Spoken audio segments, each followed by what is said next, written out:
आप देख रहे हैं इंडिया टाउन न्यूज, भारत की बात।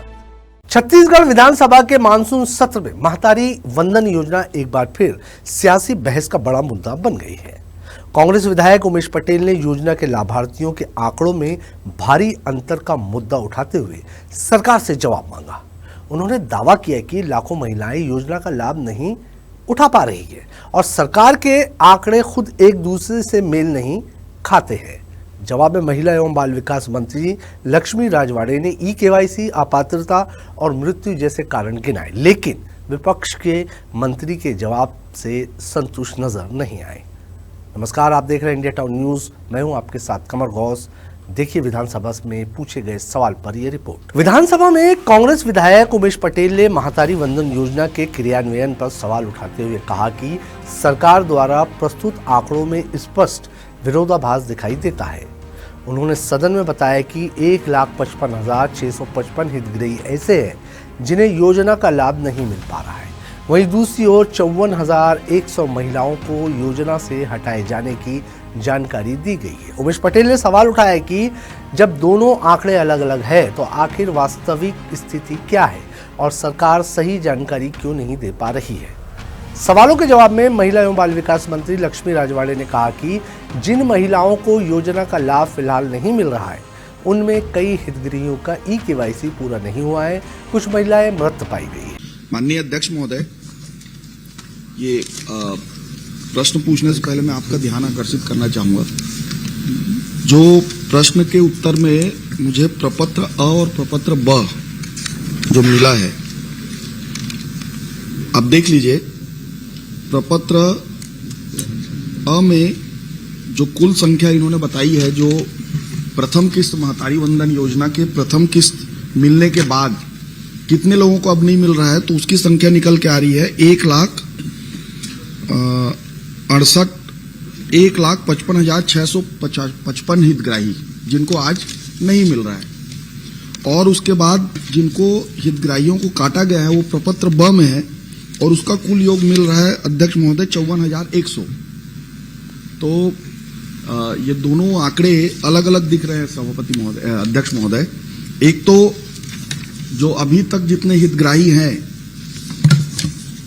वो जो प्रथम किस्त मिलने के बाद आज के दिन में एक्टिव हैं, उनकी संख्या को अगर आप माइनस करोगे तो 1,55,655 हितग्राही हो रहे हैं और जो काटे गए हैं उनकी संख्या सिर्फ 55,000 बता रहे हैं माननीय मंत्री जी। तो मैं पहले ये जानना चाहूंगा कि आपका कौन सा आंकड़ा सही है।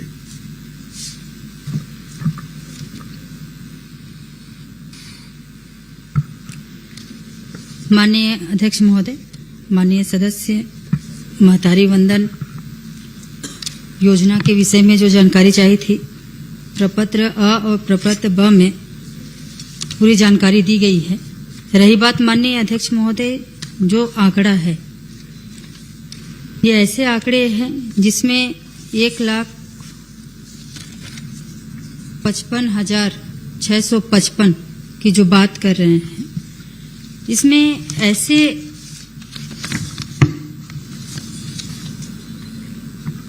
महिलाएं हैं या हितग्राही हैं जिनका ई-केवाईसी नहीं हुआ है, कुछ मृत हुए हैं, कुछ अपात्र हो गए हैं, तो इसलिए उसकी आंकड़ा में अंतर दिख रहा है। माननीय अध्यक्ष महोदय, माननीय अध्यक्ष महोदय, आप देख लीजिए इसको प्रपत्र ब को। इसमें सारे क्राइटेरिया के आधार पर काटे गए महिलाओं का संख्या दिया गया है। पहले दिया गया है 2 या 2 से अधिक आवेदन होने के कारण निरस्त लोगों की संख्या, अपात्र की शर्त के अनुसार शासकीय सेवक अथवा उनके परिजन के प्रकरण, आवेदक की आयु 21 वर्ष से कम होना, आवेदक अविवाहित होने के संबंध में, आवेदक छत्तीसगढ़ के स्थानीय निवासी नहीं होने के कारण, आयकर दाता होने के कारण, योजना के मापदंड के अनुसार पात्र न होने के कारण और प्रथम किस्त के उपरांत अपात्र। इसके बाद तो कुछ बचा ही नहीं है मंत्री, जो अपात्र हो सकते हैं। आपने सारे अपात्र की जो डेफिनेशन है, आपके जो महतारी वंदन में जो आपने क्राइटेरिया रखा है, वो सारा आपने यहाँ पे दिखा दिया है। तो इसके बाद जो 1 लाख और जो लोग, जिन लोगों को नहीं मिल रहा है महिलाओं को, वो कौन है? माननीय अध्यक्ष महोदय, मेरा स्पष्ट बात है कि ये जो ऐसे लोग हैं जो प्रथम भुगतान के बाद अपात्र हुए हैं, इसमें पूरी अपात्र हुए हितग्राहियों का कारण भी बता दिया गया है, जिसमें 2 या 2 से अधिक या अपात्र होने का शासकीय सेवक या 21 वर्ष से कम या अविवाहित या छत्तीसगढ़ के स्थानीय निवासी नहीं है या आयकर दाता होने के कारण या फिर योजना के मापदंड के अनुसार नहीं आ रहे हैं। प्रपत्र ब में यही दिखाया गया है। जो माननीय विधायक जी कह रहे हैं, माननीय अध्यक्ष महोदय, वो ऐसे हितग्राही हैं जो ई-केवाईसी की वजह से उनका रोका गया है, अपात्र नहीं है, ई-केवाईसी की वजह से उनको रोका गया है। जैसे ई-केवाईसी होता है उनको महतारी वंदन योजना का लाभ मिलेगा। अगला प्रश्न करिए। तो कुल मिला के ये है कि ई-केवाईसी के कारण 1 लाख लोगों का, 1 लाख महिलाओं का आज महतारी वंदन योजना रोका गया है। ठीक है, आपने उत्तर में दिया है माननीय अध्यक्ष महोदय, उत्तर में देखिए मेरा बहुत ही स्पष्ट प्रश्न था कि ई-केवाईसी के कारण कितने लोगों का अपात्र किया गया है। इन्होंने कहा जी नहीं, एक भी नहीं है। और आप कह रहे हैं कि ई-केवाईसी के कारण आप 1 लाख महिलाओं को रोक रहे हैं। माननीय अध्यक्ष महोदय, अपात्र होना और रोकना ये अलग अलग चीज हो जाती है। अपात्र तो हम इसे कहेंगे जो मापदंड में नहीं आते। अच्छा, आपका आखिरी दिन क्या है ई-केवाईसी कराने का? लास्ट डे आपने क्या रखा है? लास्ट डेट 30 जुलाई। 30 जून को। 30 जून आज की स्थिति में आपने ई-केवाईसी 30 जून नहीं, 30 जुलाई 30 जुलाई हो गया। 30 जून था, लेकिन उसको बढ़ा के 30 जुलाई किए हैं। 1 महीना और बढ़ाया। क्योंकि ई-केवाईसी नहीं हो पाया था। चलिए ठीक है, आप ये बताइए आज की स्थिति में ई-केवाईसी के कारण आप कितना प्रतिशत आपका महतारी वंदन रोका है आपने प्रदेश में?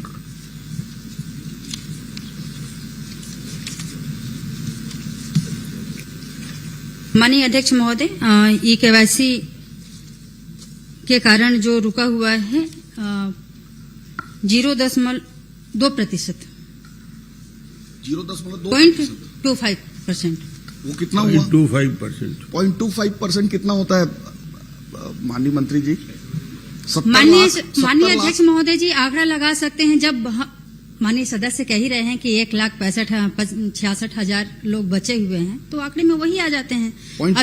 अभी कुछ दिन पहले फिर 9-10,000 लोग हितग्राही ई-केवाईसी हो चुका है, तो परसेंटेज धीरे धीरे करके घट रहा है। माननीय अध्यक्ष महोदय, मेरे पास मई का आंकड़ा है, मैं मई का आंकड़ा दिखाता हूँ, जून का नहीं। ये तो आज की स्थिति बता रहे हैं। अगर आप चाहें तो मैं मई का आंकड़ा दिखाता हूँ।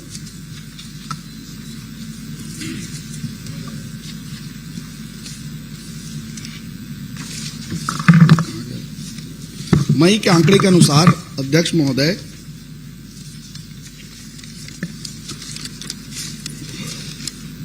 जिले में रायगढ़ में करीब 1014, बालोद में 449, बलौदा बाजार में 1253, इस तरह से आप जाएंगे तो टोटल 37,000 लोगों का ई-केवाईसी मई में बचा हुआ था। और ये 1 लाख का आंकड़ा दे रहे हैं। मैं यही जानना चाहता हूं कि 1 लाख का आंकड़ा कहां से आया आपके पास? मई में आपके विभाग के अधिकारियों ने बताया है कि 37,000 केवाईसी बचा है मई के महीने में। माननीय अध्यक्ष महोदय, अब माननीय विधायक अपने जिले की बात करेंगे, 1-2 जिले की बात करेंगे, और उसमें हम इतना बड़ा आंकड़ा देंगे तो कहां से संभव हो पाएगा माननीय अध्यक्ष महोदय? अच्छा, जबकि कुछ लाभार्थी अपात्र श्रेणी में आ गए हैं। इन्हीं कारणों से आंकड़ों में अंतर दिखाई दे रहा है। हालांकि मंत्री ने यह भी स्पष्ट नहीं किया कि अलग अलग श्रेणियों में हितग्राहियों की वास्तविक संख्या कितनी है और कुल लाभार्थियों का अंतिम सत्यापित आंकड़ा क्या है। मंत्री के जवाब के बाद विपक्ष ने सरकार को घेरते हुए कहा कि महतारी वंदन जैसी महत्वाकांक्षी योजना में लाभार्थियों के आंकड़ों को लेकर भ्रम की स्थिति नहीं होनी चाहिए। विपक्ष का आरोप है कि यदि रिकॉर्ड पूरी तरह स्पष्ट होते तो विधानसभा में इस तरह के विरोधाभासी आंकड़े सामने नहीं आते। विपक्ष ने सरकार से योजना की पारदर्शिता बढ़ाने और सभी पात्र महिलाओं को समय पर लाभ सुनिश्चित करने की मांग भी की। महतारी वंदन योजना सरकार की सबसे अहम जन कल्याणकारी योजना में से एक मानी जाती है। ऐसे में विधानसभा में लाभार्थियों के आंकड़ों को लेकर उठे सवाल और सरकार के जवाब ने कई नई चर्चाओं को जन्म दिए हैं। अब देखना होगा कि सरकार इन आंकड़ों को लेकर स्थिति और स्पष्ट करती है या विपक्ष इस मुद्दों को आगे भी सदन से लेकर सड़क तक उठाता है। विधानसभा की इस रिपोर्ट पर फिलहाल इतना ही। मुझे दीजिए इजाजत और आप देखते रहिए इंडिया टाउन न्यूज़, भारत की बात। नमस्कार। आप देख रहे हैं इंडिया टाउन न्यूज, भारत की बात।